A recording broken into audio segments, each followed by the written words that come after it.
हमारे मसीह विश्वास के भीतर ही मृत्यु के बाद जीवन के साथ क्या क्या होता है, इसके संबंध में एक बहुत बड़ी मात्रा में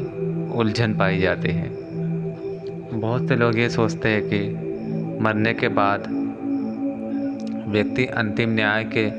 तक सोती हुई अवस्था में रहता है और उसके बाद प्रत्येक व्यक्ति को या तो स्वर्ग भेज दिया जाता है या फिर नरक भेज दिया जाता है। जबकि कुछ लोग ये मानते हैं कि मृत्यु होने के समय ही लोगों का तुरंत न्याय हो जाता है और उन्हें अनंत काल के ओर भेज दिया जाता है, यानी बुरे काम करने वालों को नरक की ओर और अच्छे कार्य करने वाले या परमेश्वर के चुने हुए लोगों को स्वर्ग की ओर। परंतु और भी कुछ लोग हैं जो ये दावा करते हैं कि जब लोग मरते हैं तो उनकी आत्मा और प्राणों को अंतिम समय में जी उठने और अंतिम न्याय और उसके बाद उसके निर्धारित अनंतकालीन गंतव्यों की प्रतीक्षा के लिए अस्थायी स्वर्ग या नरक में रखा जाता है। इसके बाद मृत्यु के बाद क्या घटित होता है, इसके बारे में बाइबल क्या कहती है, आइए देखते हैं। सबसे पहले यीशु मसीह पर विश्वास करने वालों के लिए बाइबल हमें यह बताती है कि जो विश्वासी लोग होते हैं वो मृत्यु के बाद उनके प्राण यानी आत्माओं को स्वर्ग में ले जाया जाता है, क्योंकि जो उनके द्वारा यीशु मसीह को उद्धारकर्ता के रूप में स्वीकार कर लिया गया तो उन्हें क्षमा मिल जाती है,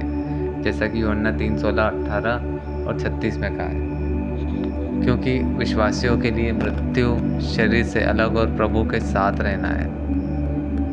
जैसा कि कुरिन्थियों 5 अध्याय के 6वें से 8वें वचन में और फिलिपियों 1 के 23वें वचन में लिखा है। यद्यपि पहला कुरिन्थियों 15 का 50 से 54 और पहला थिस्सलुनीकियों 4 अध्याय के 13 से 14 में लिखा है कि विश्वासी जी उठेंगे और उन्हें महिमा के मय देह यानी शरीर दिया जाएगा। और यदि विश्वासी मृत्यु के तुरंत बाद में मसीह के साथ चले जाते हैं तो फिर इस जी उठने का क्या उद्देश्य? ऐसा जान पड़ता है कि विश्वासियों के लिए प्राण और आत्माएं मृत्यु के तुरंत बाद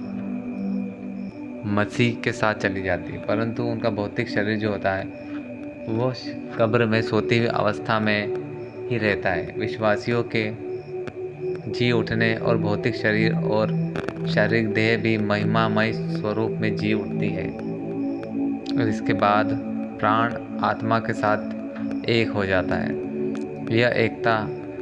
पाया हुआ और महिमामय शरीर प्राण आत्मा और नए स्वर्ग और नई पृथ्वी में अनंत काल के लिए विश्वासियों का होगा, जो कि प्रकाशित वाक्य 21वें अध्याय के अनुसार है।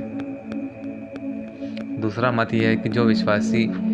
प्रभु यीशु मसीह को उद्धारकर्ता के रूप में स्वीकार नहीं करते उनके लिए मृत्यु का अनंत काल की सजा है, परंतु फिर भी विश्वासियों के गंतव्य की तरह ऐसा जान पड़ता है कि अविश्वासियों को तुरंत अंतिम रूप से जी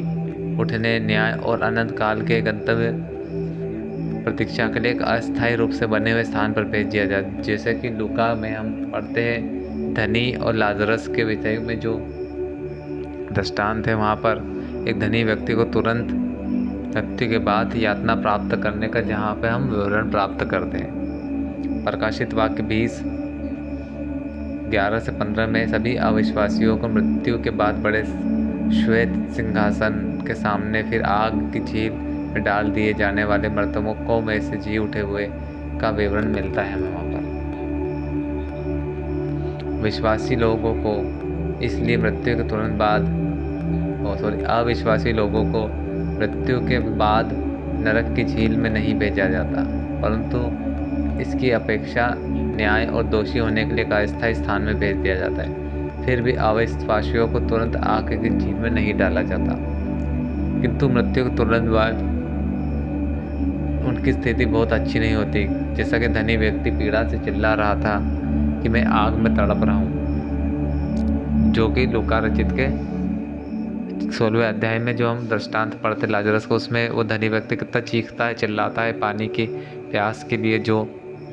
भीख मांगता है, लेकिन परमेश्वर के जो नियम ठहराए वो कभी नहीं टूट सकते। इसलिए मृत्यु के बाद एक व्यक्ति अस्थायी स्वर्ग या नरक में निवास करता है। इस अस्थायी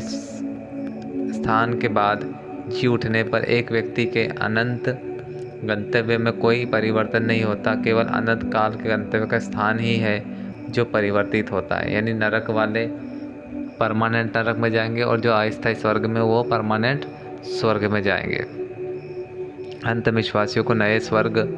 और नई पृथ्वी में प्रवेश करने की अनुमति मिल जाएगी और अंत में अविश्वासियों को आग की झील में डाल दिया जाएगा। सभी लोगों का अनंतकालीन गंतव्य इसी बात के ऊपर आधारित है कि उन्होंने उद्धार के लिए यीशु मसीह को